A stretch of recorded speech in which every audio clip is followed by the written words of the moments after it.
Back in 1991, I joined Indian Rayon and Industries Limited as an officer.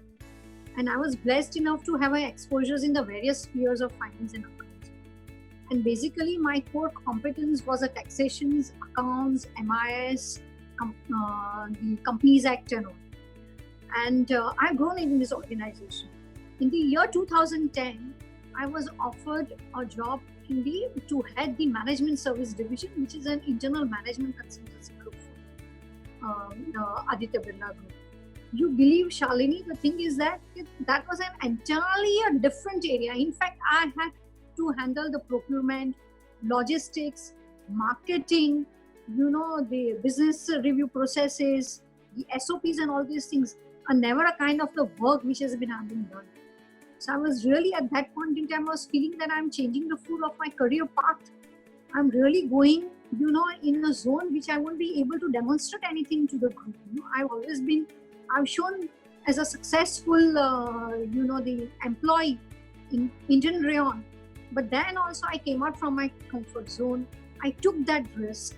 I headed that division for the period of 5 years and I really demonstrated well. So I think I accepted that challenge. I took that risk.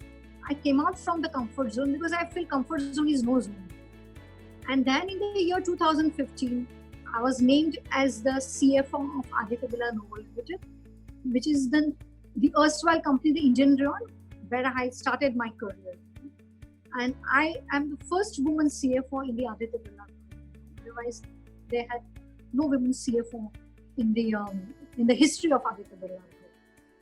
And in the year 2017, once my company Aditya Birla Noble got merged with Grasim, I came as a CFO of the Aditya Birla Capital. So journey has been fantastic. So what I feel, if the persistence you have, commitment, passion, and to take a risk, I think there is no limit that nobody stops you from growing. Of course, the support from the management should always be there, and which I already got it from my previous bosses, and they have been a good mentor for me, and they have always given me the responsible task, the higher task, and they have supported me to take more risk and all these things. The other thing is that even in the group, we have at present many programs like Springboards and all, and which encourages the talented and the aspiring women, to reach to the topmost position. And our group directors also act as a mentor to the talented women, and help them to bridge the gaps and how they reach to the top position. So what I feel, if you have your fire in your belly, okay, and you have values which are your North Stars, the competencies and the performance is given, then they think the sky is the limit in the end. That's my journey.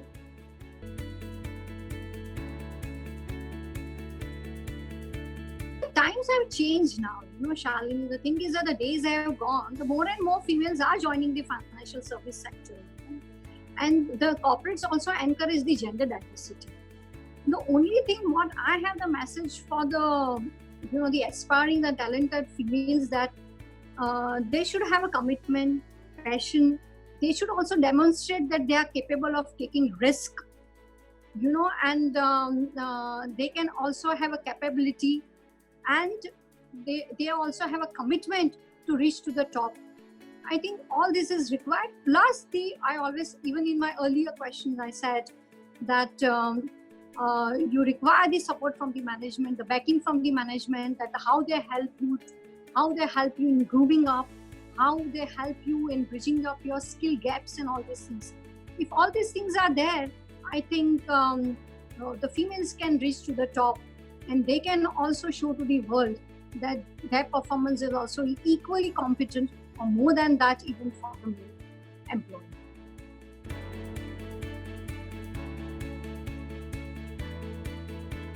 See, we have gone far, but the thing is that you have to accept the fact that still it is a male-dominant world.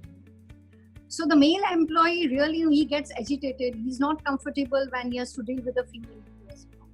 See, it is the duty of us to make them comfortable, to make them confident, and to tell them that performance is only going to be counted. There is no place for the gender. And apart from that, each and every female also has a responsibility in whichever position it is. There's a responsibility towards the family, and to maintain the relations, to look after family and all these things. So what I feel that even the great support from the family is also required. Many times I have to burn a midnight oil, whether it is we have to do the results, or whether I am involved in any of the restructuring or acquisitions or amalgamations, mergers and all these things.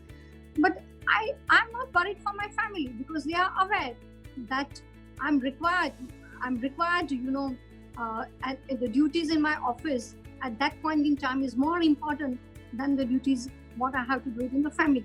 So what I feel that you have to balance both the roles, whether it is a family or whether it's an office.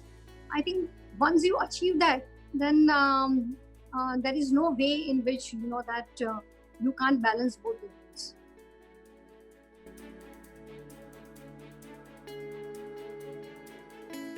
So Mr. Birla is one of the biggest mentors for the confidence, faith he has kept on me.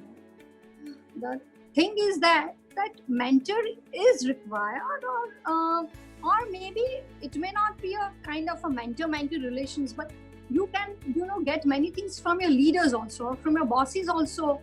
You can learn many things, that how you can be a inspirational leader, how you can see your glass half full than seeing that the glass half empty, how you can be an end vision, how can you able to guide the team from the front, and you have a humility, so I think these are the quite good attributes which you can learn from your own leaders. And I'm blessed that I got such kind of leaders that I could learn many good things from them.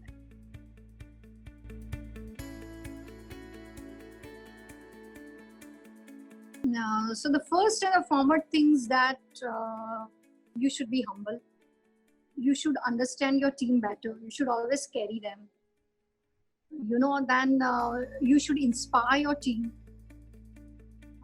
You should have a great humility.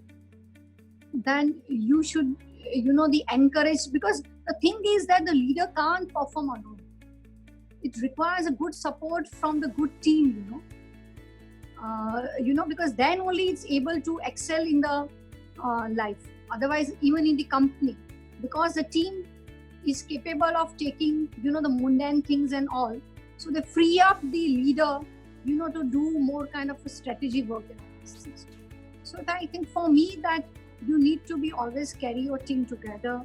You should motivate them to take higher responsibilities. I think these are my things, and I always carry my team together.